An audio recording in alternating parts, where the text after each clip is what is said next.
Imagine hundreds of deadly submarines still lurking beneath the Atlantic, even after the world thought the war was over.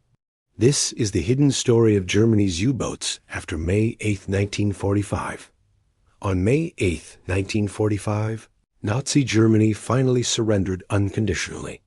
But even as celebrations erupted across Europe, over 100 U-boats were still at sea. These deadly machines, which had haunted Allied shipping for years, now faced a new reality. Within hours, Admiral Karl Dönitz, Hitler's successor and former commander of the U-boat fleet, issued a simple but historic order. All U-boats must cease operations, surface immediately, and surrender to the nearest Allied authority. Across the North Atlantic, the Bay of Biscay, and the fjords of Norway, the submarines slowly surfaced. Exhausted crews hoisted white flags as Allied aircraft circled above. The once feared Wolf-Pack fleet, responsible for sinking countless merchant and military ships, was now surrendering quietly, one submarine at a time. These U-boats made their way to ports like Loch Eriboll in Scotland, Lissahalli in Northern Ireland, and Portland in southern England. The surrender process was tightly controlled. Allied warships escorted the submarines into port, where boarding parties from the Royal Navy and U.S. Navy seized codes, maps, and weapons. Engineers and intelligence officers meticulously cataloged each vessel. Many were barely seaworthy after months underwater, rust eating through their hulls, engines frozen, ballast tanks leaking. Some had been submerged for months without maintenance, while others bore scars from Allied bombing or deliberate sabotage. At Loch Eriboll alone, nearly 40 U-boats anchored together, a grim parade of defeat. The logistics were immense. Towing these heavy, fragile vessels from ports across occupied Europe was no small feat. And not every submarine made it. Some were deliberately scuttled by their crews. Others lost to mechanical failure before reaching the safety of the harbor. While the Allies celebrated victory, the German crews faced uncertainty. Many endured long months of captivity. Engineers familiar with torpedo technology and advanced propulsion systems were interrogated extensively. Others waited in camps, unsure of their fate, torn between relief that the war was over and fear of what the future held in a defeated, divided Germany. By late 1945, harbors from Trondheim to Portsmouth were filled with surrendered U-boats. The sheer number of submarines created a haunting scene. Rusted steel silhouettes bobbing in calm waters, silent witnesses to the war that had raged beneath the waves. For the men who had spent months in cramped, suffocating quarters, seeing so many of their comrades' vessels in defeat must have been surreal. The question soon arose: what to do with the world's most advanced submarine fleet? The United States and Britain saw immense intelligence value in these vessels, particularly the revolutionary Type 21 and Type 23 designs. Meanwhile, the Soviet Union, entering the early stages of the Cold War, demanded its share of the captured technology. And so, what had once been the terror of the Atlantic now became an object of study, a symbol of defeat, and the beginning of a story few would hear. The quiet end of Hitler's undersea empire. But surrender was just the beginning. What happened to these U-boats next would be a story of destruction, secrecy, and the dawn of a new naval age. By autumn 1945, the Allies faced a critical problem: what to do with over 100 surrendered German U-boats. Keeping them afloat was costly, storing them indefinitely impossible. The solution was Operation Deadlight, a plan to tow the captured submarines into the North Atlantic and sink them. Between November 1945 and February 1946, this quiet operation erased most of Germany's undersea fleet from existence. The logistics were monumental. Of the 156 surrendered U-boats, 116 were designated for destruction. The Royal Navy divided the operation into 3 sinking zones: WWII and ZZ, roughly 100 to 120 nautical miles northwest of Ireland. Submarines would be sunk by naval gunfire, explosives, or simply by opening their sea valves. Towing the vessels was hazardous. Many had been at sea for months without maintenance. Rust weakened their hulls, engines had seized, and ballast tanks leaked. In winter storms, over a third of the submarines never reached the scuttling zones. 56 U-boats sank along the way, victims of rough seas or structural failure. Once in position, the Royal Navy completed the mission. Destroyers and frigates fired shells and rockets to ensure the submarines sank quickly. Among the doomed vessels was U-2336, the last U-boat to sink Allied ships during the war. It had surrendered in June 1945 and was deliberately sunk in January 1946. Another, U-295, met the same fate on December 17, 1945. Not every submarine was destroyed. The most advanced Type 21 and Type 23 boats were spared for study. Their streamlined hulls, improved battery systems, and snorkel technology represented the future of submarine warfare. Engineers from Britain and the United States meticulously examined them. Reverse engineering technologies that would influence post-war naval design for decades. One long-range cargo submarine, U-234, was particularly remarkable.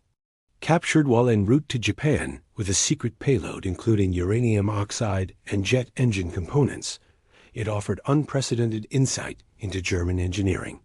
U.S. Navy engineers studied its construction before it was eventually sunk during weapons tests in 1947. Across Europe, other nations received captured submarines as well. The Soviet Union acquired several Type 21 boats, which became blueprints for the Whiskey-class submarines.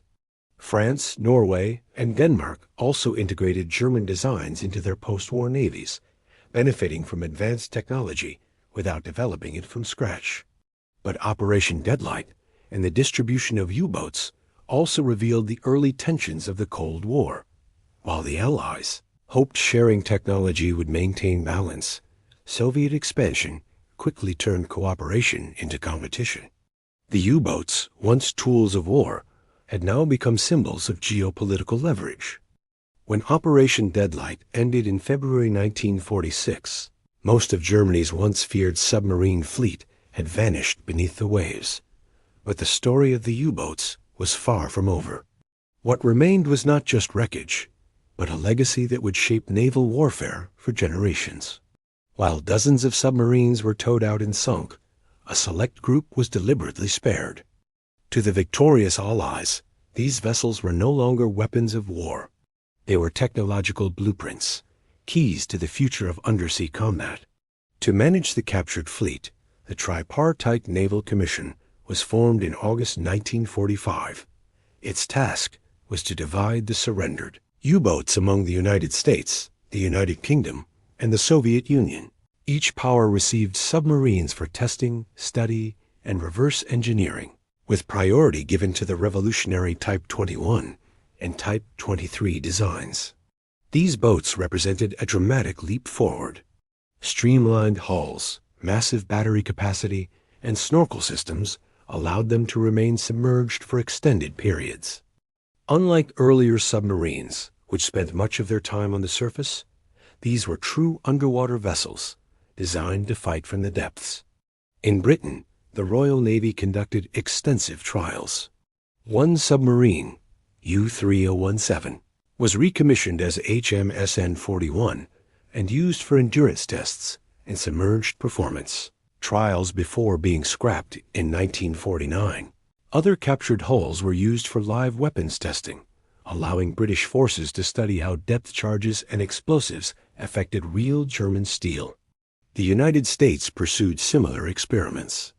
At naval facilities in Portsmouth and New London, American engineers examined propulsion systems, silent running technology, and periscope designs. These studies directly influenced the next generation of U.S. submarines during the early Cold War. One captured vessel stood apart from the rest.